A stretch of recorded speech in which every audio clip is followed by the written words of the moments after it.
It's indeed a pleasure to be here, even if only virtually, to be in the National Library. I have been frequenting the National Library of Israel for over 50 years. And often when I come into the library, I say to myself, this is the center of the world. I'd walk into the Judaica reading room and see some of the giants of scholarship, many of who are no longer with us, or into the Institute for Microfilmed Hebrew Manuscripts and be able to see manuscripts from all over the world.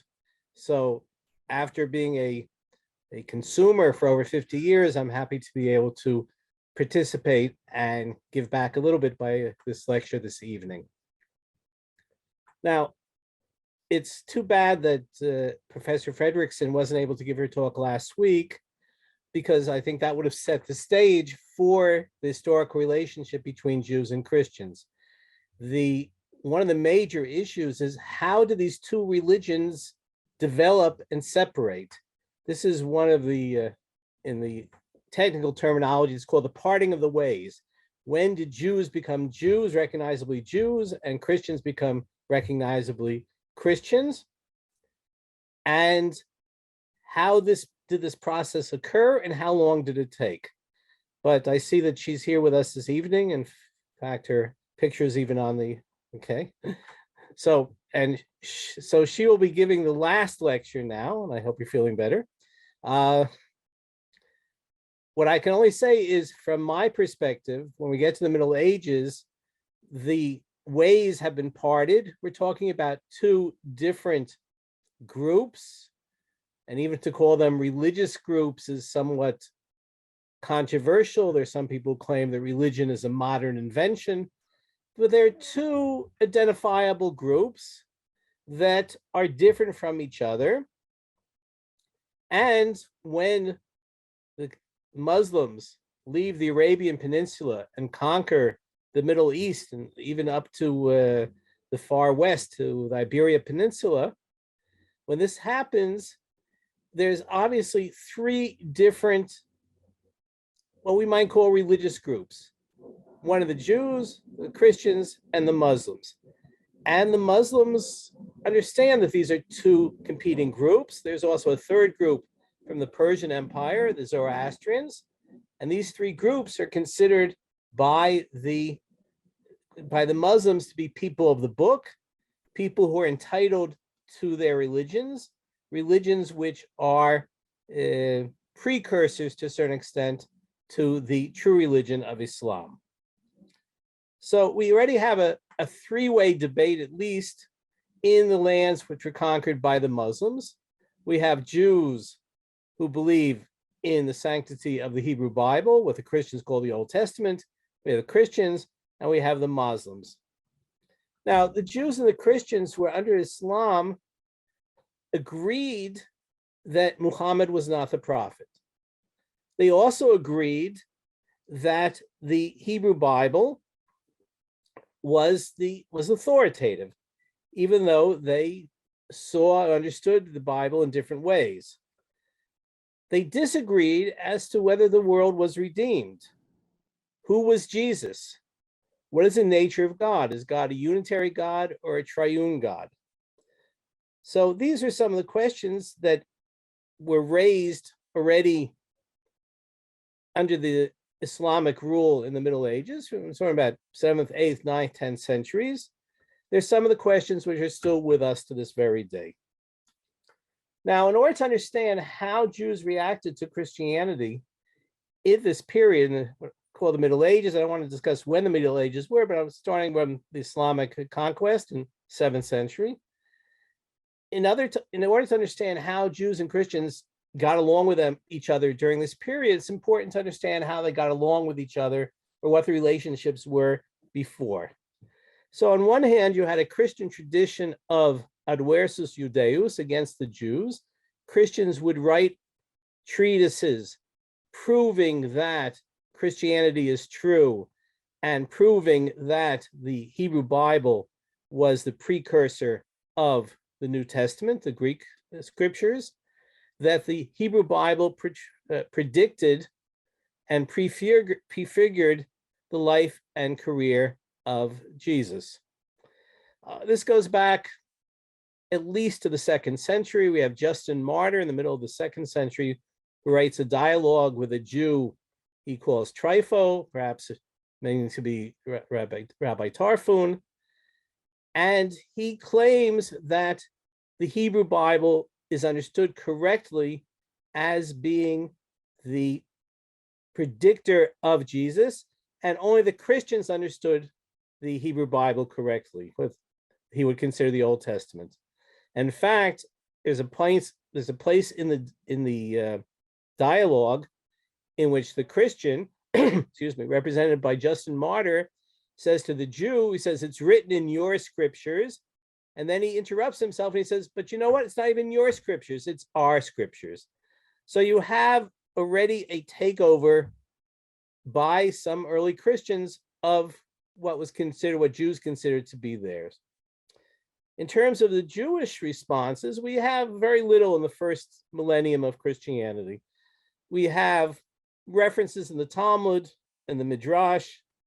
We have some Jewish knowledge of Christianity. We have some Jewish knowledge that there is a Christian competitor, but there's no real argument against Christianity as such. There is one important Jewish response, which should be mentioned just in passing, and that's a book called Toldot Yeshu, The Story of Jesus. Now, this is a parody, mocking of the New Testament. If you look at the New Testament, the birth of Jesus is miraculous. According to Toldot Yeshu, the birth of Jesus was a result of an adulterous relationship between his mother and a Roman soldier. If you look at the New Testament, Jesus is a miracle worker and endowed by God with ability to do unnatural things for what we call miracles. If you look at Toldot Yeshu, Jesus was someone who stole the holy name from the temple, and with that holy name was able to do magic. So Jesus was not a savior. He was not a miracle maker. He was a magician. The end of the story has the ignoble death of Jesus. Now, what we don't know about this text is when it was written, by whom it was written, or even in what language it was originally written, because we have an Aramaic version. The Aramaic was the cognate language of Hebrew and Arabic, which was the major language of the Middle East. We have an Arabic version, and we have also Hebrew versions. Now, we also have a Yiddish version, but that's not original. That's a translation.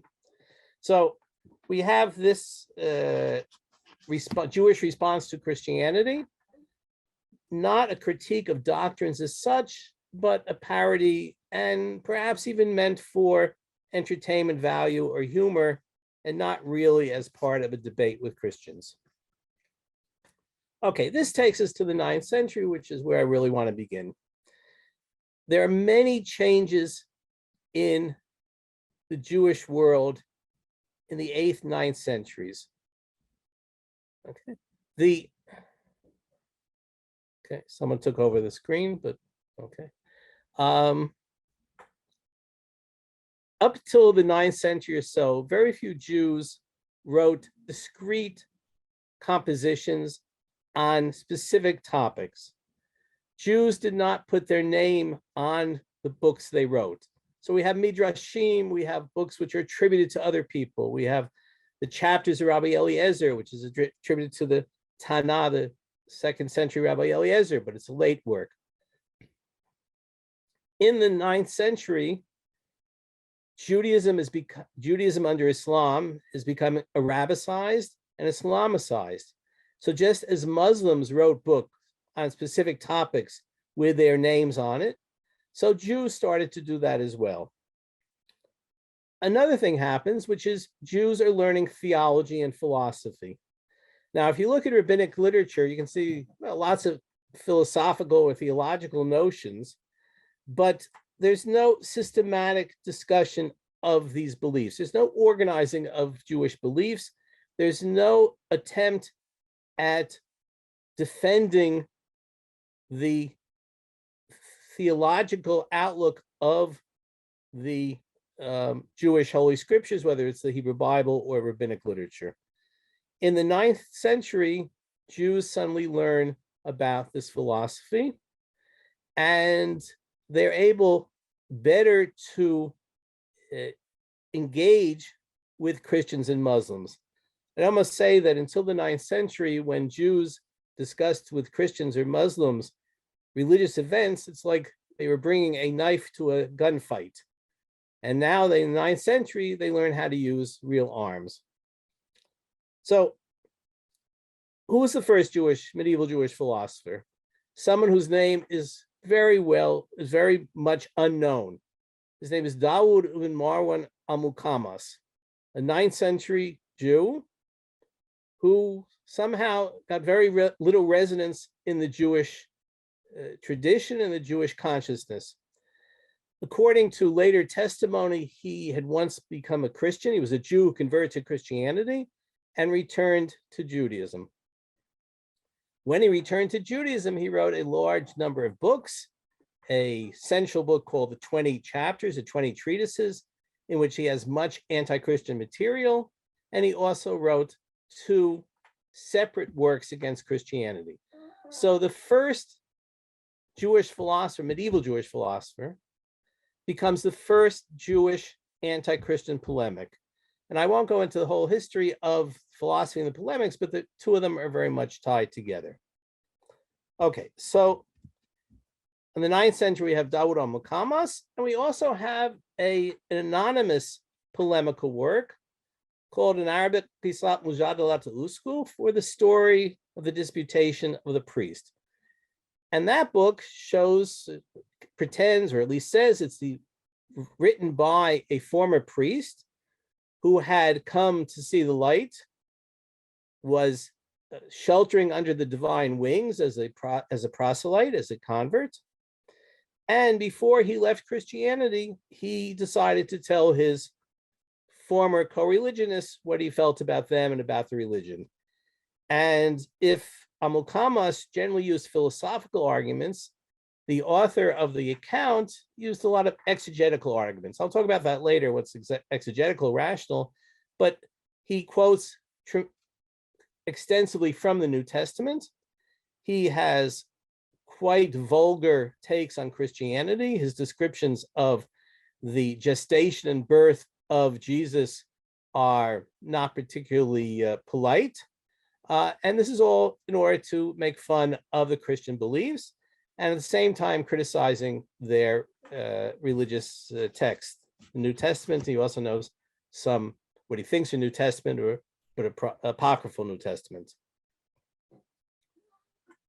It's interesting that in Jews under Islam, in the Islamic period, there is more Jewish anti-Christian polemics, disputes with Christianity, than there are Jewish anti-Muslim disputes or polemics.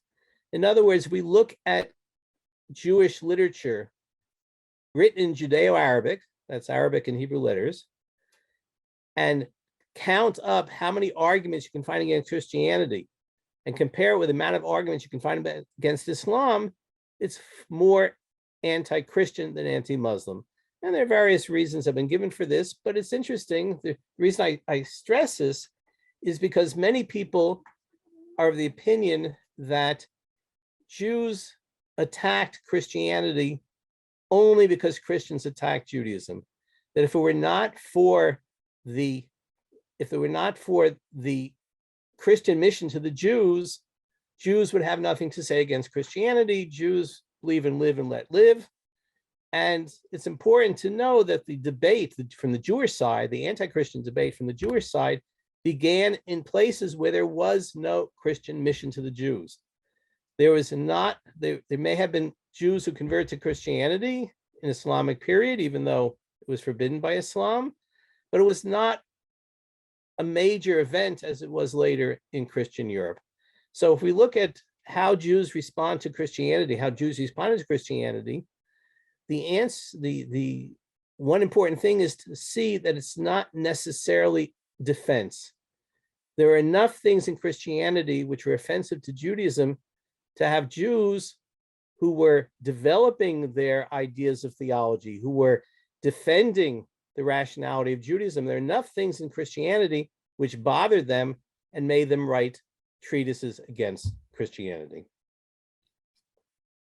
Okay, from the Islamic world, I'd like to go to Christian Europe, where until 10th, 11th, 12th centuries, the Jewish communities were very small. And in fact, until the 10th century, 11th century, the major Jewish communities were in Islamic countries. When we think about the differential between Ashkenazim, European Jews, and Sephardim or Mizrahim, Oriental Jews, today, and we see that there's an overwhelming majority of Ashkenazi European Jews. But in the Middle Ages, until 11th, 12th century, the overwhelming majority of Jews were those who lived in Islamic countries and who spoke Arabic. So we go to Christian Europe, where Jews and Christians are more or less getting along until there's a major event, and that's the Crusades. In 1096 begins the First Crusade, and start to be, there are massacres of Jews, there is persecution of Jews. I won't go into the issue as to what extent the Crusades were a watershed in Jewish history, but they certainly was an important event for European Christians. And the Crusades also contributed to the expansion of Christian horizons and what became the 12th century Christian Renaissance, where Christians began using reason in their theology, began as Christian science and Christian philosophy. Notice that this is a few hundred years after the same events were happening in Islamic countries. Again, we look at the world today and we say, oh, the West is very developed and progressive, or has a lot of progress, technologically progressive, and Islamic world is backwards. 1,000 years ago, it was exactly the opposite. The Islamic world was were in the vanguard of progress, philosophy, science, and the Christian world was left behind. Anyway, one of the issues that comes up in Jewish life in Christian Europe is the extent to which Christians missionized the Jews. What was the extent to which Christians were trying to convince Jews to become Christians? Again, looking at a longer perspective or knowing more about history, many Jews assume that Christians were always trying to convert Jews, that the missionaries were rampant in Christian Europe the whole Middle Ages until the expulsions of the Jews. But this is also apparently not so true. In the 12th century, we don't have evidence of a organized Christian mission to the Jews. That doesn't mean if a Jew showed up and said, I'd like to become a Christian, he would be rejected. It does mean, though, that that even when Christians were writing books against Jews, the same adversus Judaeus I talked about, against the Jews, it wasn't necessarily because they wanted to convert Jews to Christianity. But in the 13th century, things start to change. And I would say that the debate between Jews and Christians played out in two levels. One was the literary level, in which Christians wrote works against Jews, against Judaism, and Jews wrote defenses of Judaism, and the performative level, in which there were actual debates back and forth. There were street corner debates, and even to this day, one can find, I was once on a street corner in America, and someone came up to me and started to engage me in a missionary attempt. So this was something that happened both literary and performative in the 13th century. And the most important performative aspects of the debate were two important public disputations. One was in Paris in 1240. The other one was in Barcelona in 1263. In Paris in 1240, there was a former Jew, what you might call a Christian by choice, named Nicholas Donin, who had gone to the popes and said that this Jewish book called the Talmud is full of blasphemous material. It says terrible things about Jesus. It says terrible things about Jesus' mother. It says terrible things about Christians. Jews want to destroy Christianity. We have to get rid of the book called the Talmud. He was answered in this claim by one of the Tosafists, the scholars of Spain, of France and Germany. His name is Negev of Paris, who responded to these accusations. So, for instance, if Donin was able to find in the Talmud nasty things about Jesus, and he was able to find nasty things about Jesus in the Talmud, Negev of Paris said, oh, that's not Jesus of Nazareth. That's not Jesus of the New Testament. That's a different person whose name was Jesus. And he even said he lived at a different time than that Jesus. Or when the Donin was able to find nasty things in the Talmud about idolaters, he said that these were intended to insult Christianity. And what did Yechiel said? He said, no, those are about idolaters. You're not idolaters. And even has a very good proof of this. He said that according to the Talmud, and it's true, that it is forbidden to do business with idolaters for 3 days before their holidays. In other words, if an idolater is about to have a holiday in which she might be sacrificing something to the idols, Jews didn't want to sell the wherewithal to observe the holiday. But Yechiel of Paris says, look, we don't think you're idolaters. Go to the Jewish street every year right before Christmas, and you will see that's the high season. Jews are doing business like crazy with the Christians. And therefore, you couldn't be the idolaters that are mentioned in the Talmud. Well, it was all very nice and good. Yechiel or someone else actually recorded this debate. He had a lot of, I wouldn't say insults, but a lot of sharp responses to Christianity, but it didn't do any good. In 1242, apparently, the Talmud was burnt. This was the first great burning of the Talmud as a result of this Paris trial. And remember that it wasn't real trial. It wasn't real judges. It was already the decision, or I'd say the verdict was known in advance. If we go to Barcelona in 1263, it's a very interesting phenomenon that it's a different way of looking at the Talmud. There, the Christian representative was a former Jew named Pablo Cristiani. And what Pablo said is, if we look at rabbinic literature, we'll find that the rabbis basically believed that the Messiah had already come. And he was able to find quotes from rabbinic literature which seemed to indicate that either Messiah was born or the time of the Messiah had already come. And these were statements which could be understood in various different ways. But what Pablo argued was that this shows that even the rabbis of the Talmud knew that a Jewish Messiah was not expected, and therefore, apparently, he would argue, Jews should become Christians as he himself had become. These statements were not easy for Jews, and in fact, some of in the rabbinic statements, midrashim, which seem to be particularly supportive of Christianity, were often censored by Jews later. They took them out of their books, and they say, "Where'd you come up with these statements? They're not in our books." But Ramban had a few. So the Jewish representative, I'm sorry, was Rabbi Nachman ben Nachman, Ramban, I didn't mention it. All right, so the Ramban, who was a great Talmudist, had a number of different answers. That first of all, the midrashim that he mentioned, that Pablo Cristiani, the rabbinic statements that Pablo Cristiani mentioned, did not mean what Pablo meant. And even more so, they were not really part of authoritative or obligatory Jewish belief. In other words, midrash, the non-legal parts of rabbinic literature, are not obligatory for all Jews.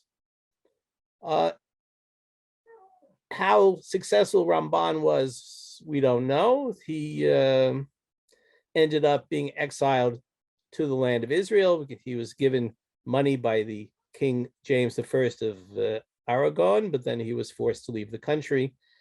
And the Christians adopted this as a new tactic of trying to convince Jews of the truth of Christianity. From the 13th century, when we had these two great debates, and there'll be a third one in Tortosa in Spain in 1413, 1414, the genre of Jewish anti-Christian polemics, the equivalent of the Christian adversus Judaeus against the Jews, this became a regular part of Jewish literature. And I won't mention the names, but there are any number of such treatises. It wasn't always safe to write them. It wasn't always safe to read them, but Jews still reacted to Christianity, partially because of the Christian pressure and partially because it was part of Jewish self-definition. Remembering again that this polemical impetus started under Islam when there was no Christian, organized Christian mission. Eventually, the Jewish communities of Western Europe were expelled. The heyday of the Christian-Jewish debate, the medieval Jewish-Christian debate, was over by the 15th, 16th century. But what happens after that, I'll leave to Professor Ruderman to discuss next week. I'd like to spend a little bit of time on the nature of the debate. What were the Jews and Christians arguing about, and how did they go about doing this argument? Now, I mentioned before that Jews and Christians disagreed as to who Jesus was. Jews and Christians disagreed as to whether the Messiah had come or would come.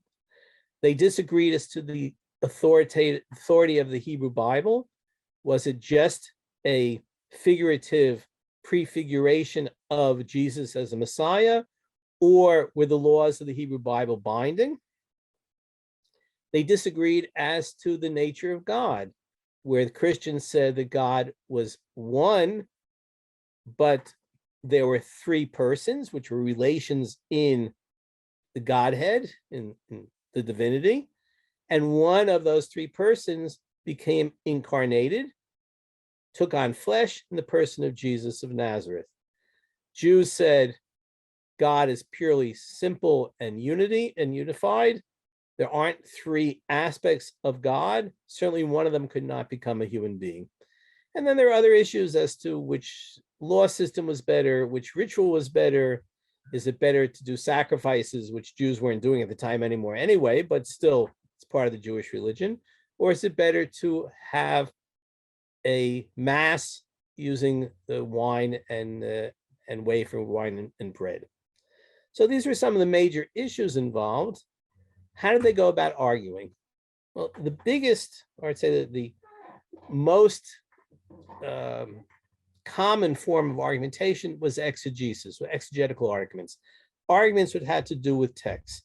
Jews and Christians disagreed as to how to understand holy texts. The main topic, of course, was the Hebrew Bible. So the Christians said the Hebrew Bible is full of predictions of Jesus. Look at Isaiah 53, the suffering servant of the Lord. This is Jesus who took upon our sins in order to redeem humanity. Or Isaiah 7:14, that an Alma, a young lady, would give birth to a special figure, special name, which the Christians understood as the miracle birth of Jesus, and Jews said has nothing to do with that. Or Genesis, excuse me, Genesis 49:10, the Shiloh passage, and book after book after book of the Hebrew Bible was understood to be a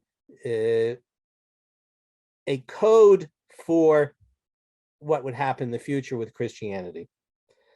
But Jews also debated with the New Testament. The New Testament has Jesus saying in Matthew chapter 5 that he did not come to abolish the law, but to fulfill it. And as far as we can tell from the New Testament, Jesus mainly observed the law. Jesus observed the Sabbath. His disciples observed the Sabbath, with some exceptions.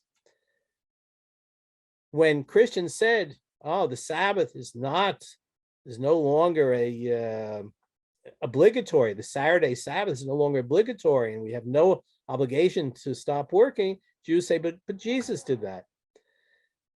And I mentioned the use of the Talmud in rabbinic literature also was the source of exegetical argumentation.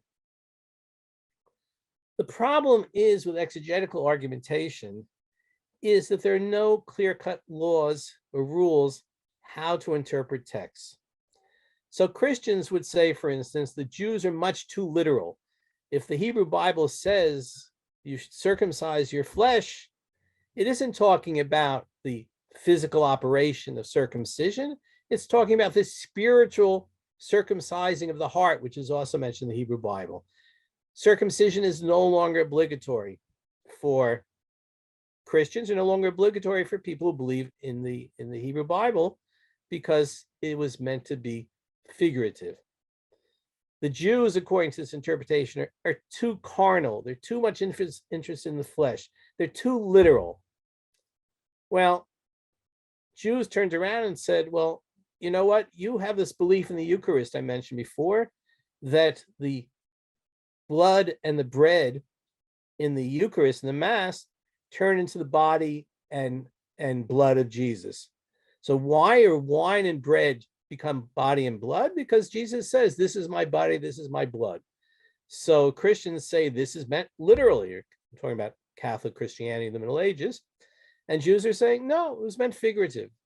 So again, when we look at exegetical arguments, we see that a lot of it depends on what conclusion one wants to draw. That oftentimes one's method of interpreting the Bible or any text is dependent upon one's theological commitments and not necessarily on some sort of objective means of interpreting a text. So that's one, that's exegetical arguments. Next type of argument are, I'd say, historical or social. Christians said the following: look, we control the world, at least the half the world Christians controlled. You Jews are oppressed, you're persecuted, you're weak. Maybe at one time God loved you, maybe at one time you were the chosen people, but we're strong now. We're now the Israel. We're the ones that God loves. We're the ones about whom the Hebrew Bible has such predictions of the triumph of Israel. And then Jews said, but wait, being strong isn't evidence of being right. Might doesn't make right. In fact, what did Jesus say about someone who strikes you on one cheek? You should give him the other one. Someone who wants your cloak, you give him the shirt, right? So being strong doesn't necessarily mean that one is right. And of course, Jews thought that when the real Messiah came, things would be turned around and that the Judaism or the Jewish people would be vindicated. According to Jews, Christian society is corrupt. There's a great description in the 12th century polemic by Joseph Kimchi, who writes about how both Jews and Christians wait by the sides of the highways. Jews are looking for Jews to come to invite them into their houses, to be hospitable to strangers, and Christians are waiting by the highways in order to rob the travelers and the tourists. So Jews were saying to the Christians, you know, if Christianity were true, you would have an ideal society, but you don't. And Christians said to Jews, but look at your society.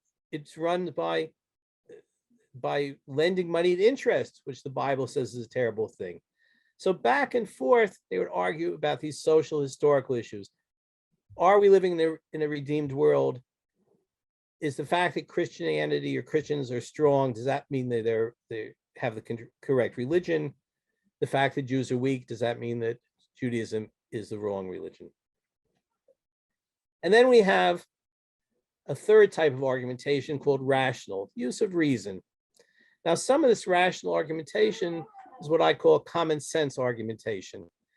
you say it doesn't make sense that. So for instance, I mentioned before the polemic, and this is, shows up often, the argument that gestation, pregnancy, and birth are disgusting.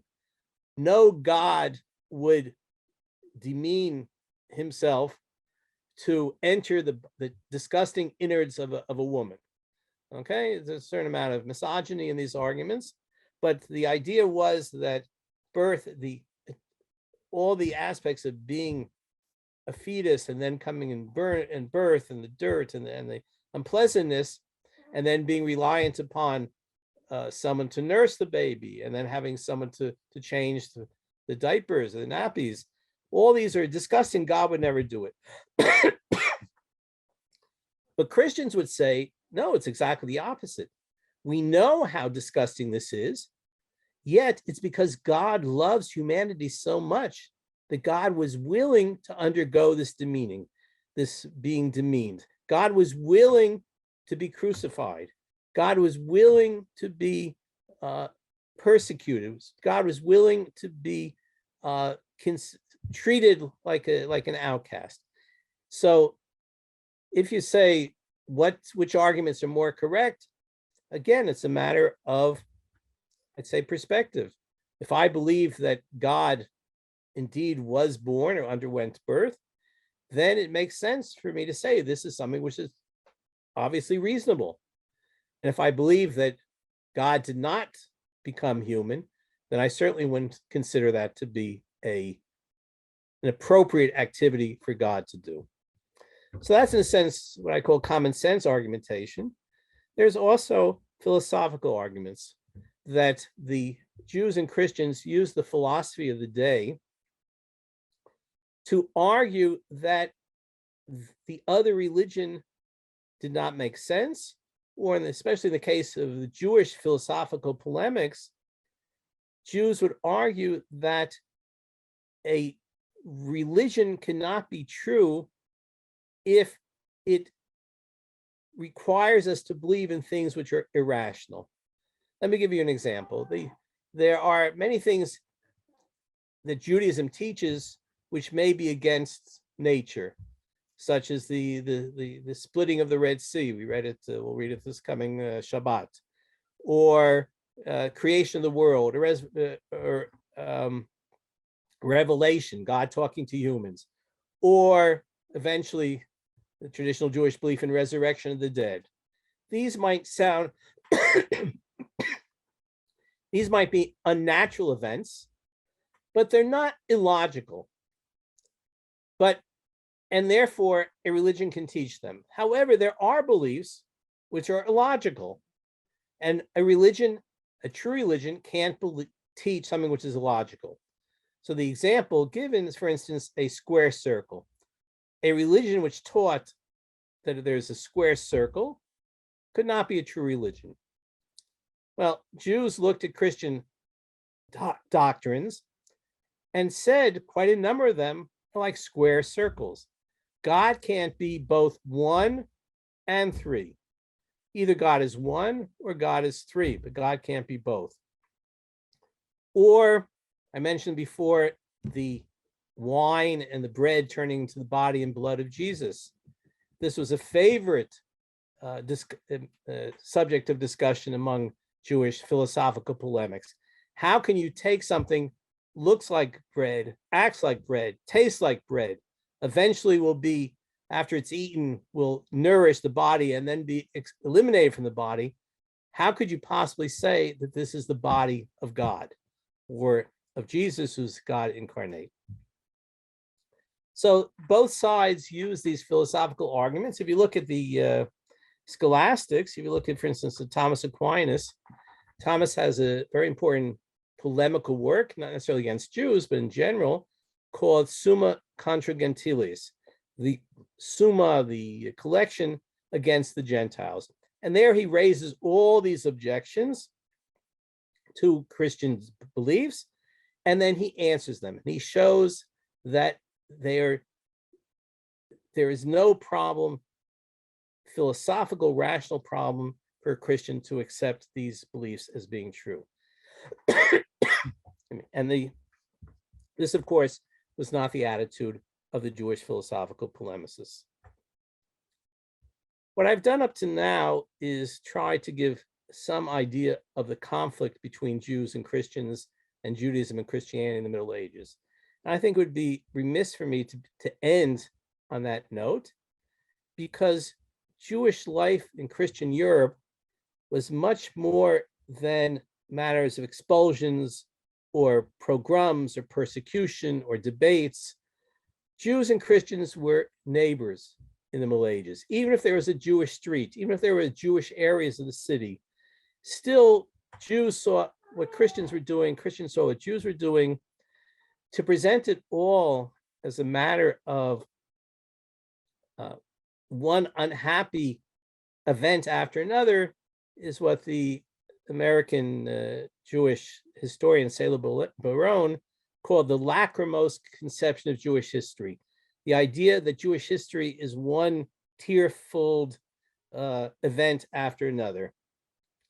But if we look more closely at what happened in the Middle Ages, Jews and Christians as neighbors, Jews and Christians sharing many ideas, many practices. For instance, in the 13th century, Jews were advocating a type of penance, which would be rolling around in the snow. This was very similar to Christian ideas of penance in the period in the Northern Europe. If Christians celebrated the beginning of school by bringing their children, at least the sons, 6-year-old sons, to the school, to the church, to start learning to read, and made it with candies and honey and made it sweet for the child, Jews adopted something very similar. And even if we look at the philosophy, we see that Thomas Aquinas in the 13th century was influenced, or at least used, Maimonides from the 12th century, Maimonides' philosophy. Perhaps it's not as much as Jews would like to say, oh, Thomas was Maimonidean, but Thomas knew Maimonides, and he incorporated many of Maimonides' ideas into his work. And in later period of the Middle Ages, where scholastic philosophy was very important, a number of Jewish writers and philosophers incorporated scholasticism into their view. So the bottom line is that the relationship between Jews and Christians in the Middle Ages, at least, and I would assume the other speakers will agree with me for other periods, was a very complex one. And this relationship is still being played out today. And I'm very happy that all of you are here to listen to this series from the National Library of Israel about this complex relationship. And now be happy to take questions.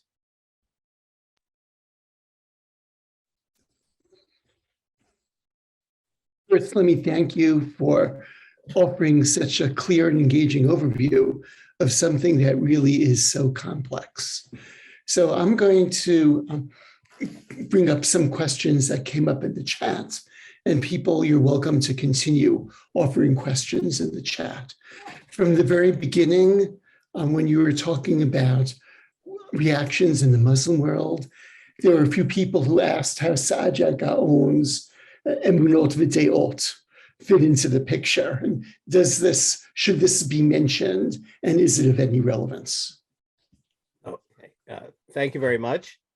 Yes, Saadia Gaon's work should be mentioned. And if I had more than 45 minutes, undoubtedly would have been mentioned. The reason I didn't mention Saadia by name is that he did not write a specific anti-Christian polemical work. In his major philosophical work, Emunot v'Deot, there are a number of anti-Christian passages, and I disagree with some other scholars as to the extent of those passages. I think they're more than others think. His commentary on the Torah is full of responses to Christian exegesis. His discussion of divine unity and about how God is totally simple without parts, all this can be seen in the background of Christianity. He did not write a discrete or a work which dedicated only to polemic, which is why I pointed out more Dawud al-Muqammas, who was Saadia's predecessor. Even though we don't know, most people now don't know the name of Muqammas, Saadia obviously knew who he was, and he was influenced by him. It's also of interest that more and more in the last few years, research has showed that Saadia incorporated ideas from church fathers, both the Greek and Latin church fathers, is mediated by the Syriac church fathers. Syriac is a type of Aramaic, and therefore, even if he argued against Christianity, and even if he rejected Christianity, he also was assimilated a number of Christian views. Okay. Great. Can you just talk a little bit more? And I think many of us are surprised on the extent of anti-Christian debate within the Muslim world. Can you elaborate on that a little bit more, on why that happened? Okay, so the first thing I can say, why are people surprised?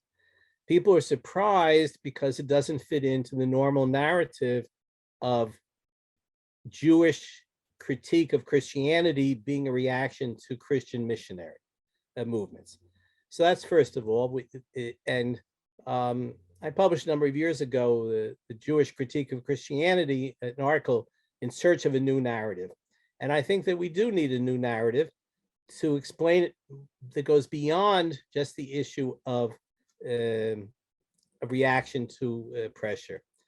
Another reason why people don't hear about it is because most of the scholars who have written about the Jewish-Christian debate and the Jewish critique of Christianity have ignored this material from the Islamic world. And again, it's two major works, two major authors, one anonymous and one who is Dawud al-Muqammas, some of whose works have been lost.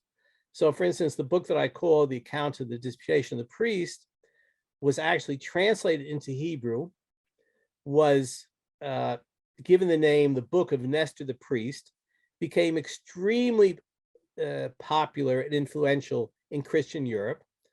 But until the late 19th century, 20th century, and until, if I can say so myself, the edition of Sarah Strums and myself showed the exact relationship between the Judeo-Arabic work and the Hebrew work. And we were able to show that indeed it was from the Islamic period, that's where it was written, and therefore was one of the earliest extant Jewish anti-Christian polemics. So given the fact that Jews arguing against Christians in Islamic countries doesn't fit into the general narrative, and given the fact that the texts written in Arabic are usually not accessible for those scholars who deal with the Jewish-Christian debate, most of his material is in Latin and in Hebrew, that's one of the reasons why it was ignored. Let me just add, when I talk about a new narrative and Jewish self-definition, that one thing to keep in mind is that there is a close relationship between the Jewish critique of Christianity and Jewish development of philosophy or systematic theology. In other words, for Jews to explain to themselves what Judaism means and to defend the basic Jewish theological notions, excuse me, it's necessary to demonstrate that the alternative, the most important alternative understanding of the Hebrew Bible and of what it means to be Israel is Christianity. And therefore, it's not enough to say Judaism is true and explain the truth of Judaism. It was also felt by almost every Jewish rationalist thinker that there is a need to refute at least the basic Christian beliefs. And it's interesting that in those areas of the Jewish world where rationalism or philosophy or systematic theology were not of interest, and I'm talking about Ashkenaz, France, northern France, and Germany, there is almost no anti-Christian polemic. We have a few exceptions, but there's no rational polemic, and there's almost no even exegetical polemic or works dedicated to the exegetical polemic. It's only in areas where Jews develop theology in a serious manner, whether it's in the Islamic world or in Andalusia, Islamic Spain, or Christian Spain, or Provence, or Italy, that the Jewish Christian debate, the Jewish critique of Christianity, is so central to this theology. Just to pick up on that for a moment, you gave an example earlier of how Saadia knew some Christian material with the Syriac material as an intermediary. But now returning to Christian Europe, how much did Jews really know firsthand about Christian texts, given that they were largely in Latin, which was not a language which was well known even among the Jewish elite, I imagine? Okay, thank you for the question. You asked me before the session began whether I wanted you to plant any questions, and I said no, but that was a good planted question anyway.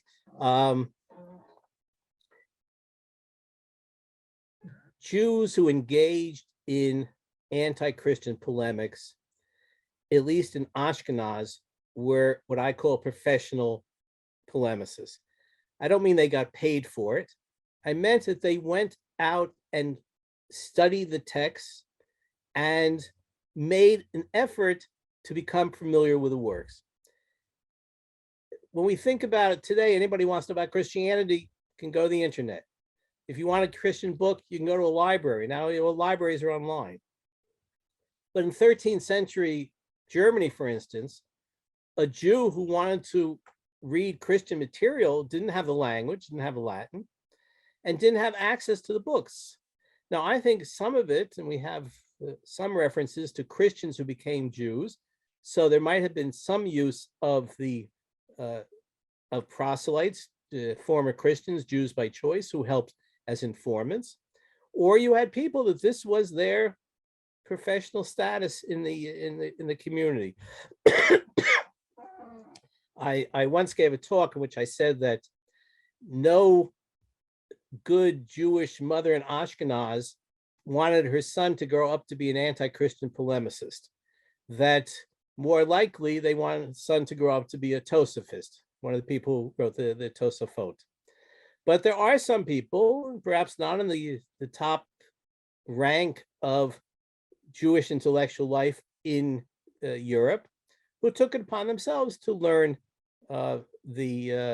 learn Latin and learn Christianity. The situation was different in areas where Jews were interested in theology, so that you had some of them who learned Latin and some of them who made an effort to learn Christianity. But if you look at the major polemicists in the Southern European Christian world, such as Chasdai Crescus, who was a major Jewish philosopher, or Don Isaac Abravanel, who was a financier and a secretary of the Treasury and a commentator, and you have a number of other Nachmanides in the disputation in Barcelona. So these are major Jewish figures, and they obviously went out of their way to learn Christianity, but not as their exclusive interest, unlike the ones in Ashkenaz. So I'm sure it wasn't easy, but if that was your job, you went and did it. Great. I'm returning to more of the audience questions. There are several questions about the relative absence of Jewish anti-Muslim polemics as opposed to Jewish anti-Christian polemics. And you said that several reasons have been given for that imbalance. Can you talk about some of them and say which one you think is most likely in your opinion? Okay, so first of all, it's not safe to criticize Islam in Islamic countries. Now, it's not safe to criticize Christianity in Christian countries, but some would argue that Islam is more zealous The Muslims are more zealous in protecting the honor of their religion and their prophet. So that's one thing. But since we have it in the Christian world, then we also have it. Since we have Jews criticizing Christianity in the Christian world, even though it was somewhat dangerous, you would think you'd also have it in the Muslim world. And we do have in the last few years, I'd mention especially David Sclair's publications, who's found actual anti-Muslim polemics in the Judeo-Arabic. So that's one thing. I think what I would accept more is the fact that Jews are more or less comfortable in Islamic countries. It wasn't good to be a protected minority. It isn't good to be a dhimmi, people of the book. But the situation of Jews, situation of Jews in Islamic countries was better than the situation of Jews in Christian countries. But I would think even more than that is the fact that there's very little for a Jew to argue against Islam. Jewish theology is developed in the Middle Ages, such as Saadia, Gaon's, and Maimonides, is very much influenced by Islam. They used many of the same arguments the Muslims did. They had many of the same beliefs in terms of the absolute unity of God. And they had much of the same beliefs in reward and punishment, free will, and major theological issues. About what did they disagree? They disagreed about the prophecy of Muhammad, or I'd say about whether Muhammad's prophecy was obligatory for Jews. So there's some Jews who said Muhammad wasn't a prophet at all. They used the word, sometimes called a mishuga, majnun, the crazy one. Sometimes they called him pasul, it's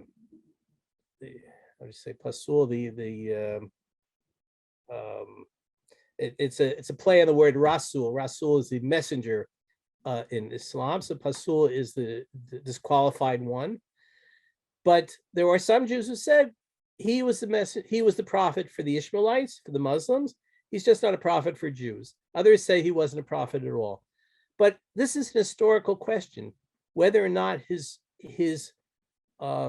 revelation could be considered to be divine in any manner, as opposed to Christianity, which taught that Jesus being the Messiah meant that Jesus was God, and that God has multiple aspects, and that humanity needs the death of a Messiah to achieve redemption, and that unless one accepts the death of this Messiah as the Messiah God who brought redemption, one has no afterworldly reward. These are major differences with Judaism. Judaism and Christianity have major theological differences. It seems to me the major difference between Judaism and Islam is whether or not Muhammad could be counted as a prophet. And that's just a historical question. Theologically, almost everything else is the same. Moving backwards, some people seem to be surprised by the Jewish traditions that the Messiah had already arrived. So and I would imagine that's in part because of Maimonides' insistence that he had not yet arrived. So could you talk a little bit more about those early traditions? Okay, the Talmud tells us that it is absolutely forbidden to calculate when the Messiah would come. That someone who does the calculation when the Messiah should come, his bone should be blasted, or something like that. And on the same page in the Talmud, in which it says that it's absolutely forbidden to calculate when the Messiah would come, there are calculations as to when the Messiah would come. So that the rabbis knew that it was dangerous. They knew it was a bad idea. They knew that if one calculated when the Messiah came, and the Messiah didn't come, this would cause major problems with faith. And yet they couldn't restrain themselves. So that we have on this page in the Talmud and the Tractate of Sanhedrin a number of different calculations to when the Messiah would come. And those were recorded. And those calculations were made before the dates mentioned. And when the dates passed, the conclusion was, the Talmud tells us, that he should have come by that date, but because of the sins, he did not come. But because those dates were by the Middle Ages in the past, then people, the Christians were able to say, look, you say the Messiah would come by the year 200 and whatever. So according to you, the Messiah already came.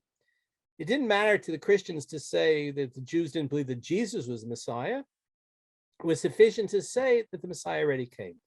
Or there's a midrash in Echarabati, the midrash on the Book of Lamentations, which indicates that on the day the temple was destroyed, the Messiah was born. Now, the midrash is not always to be taken literally, and certainly in this example should not be taken literally.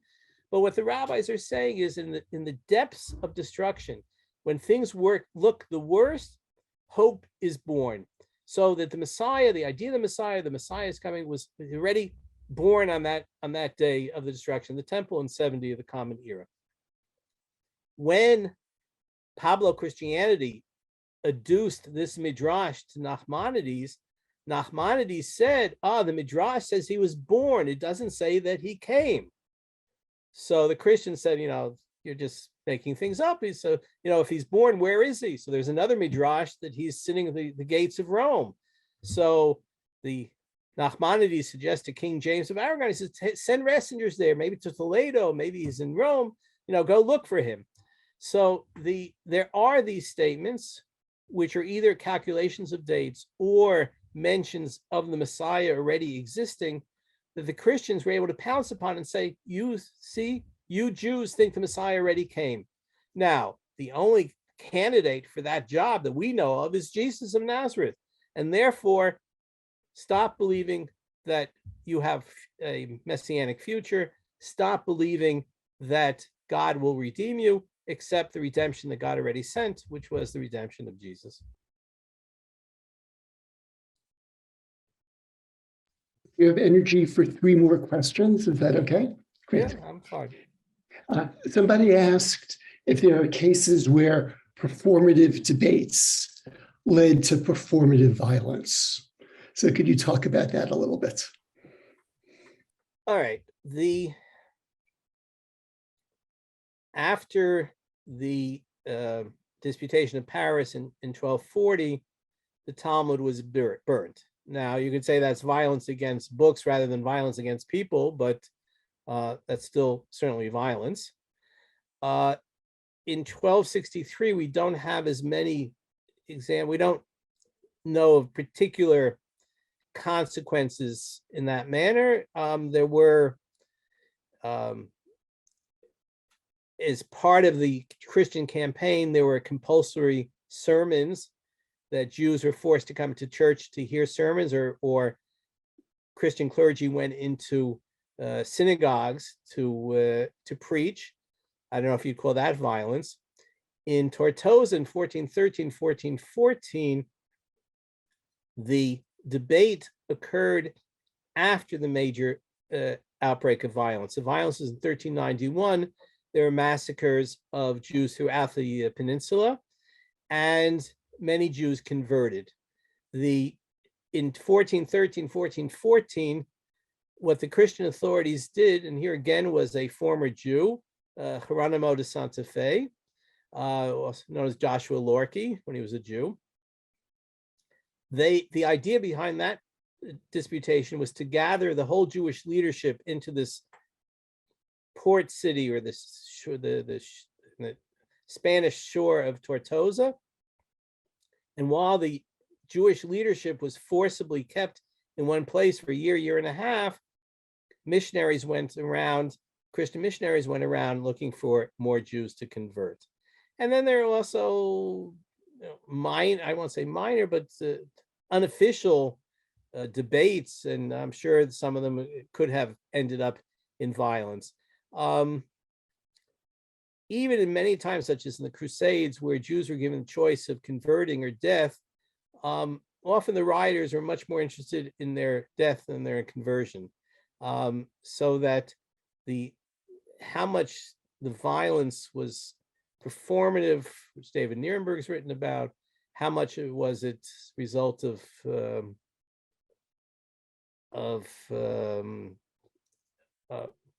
instincts or trying to get rid of violence. It's hard to tell.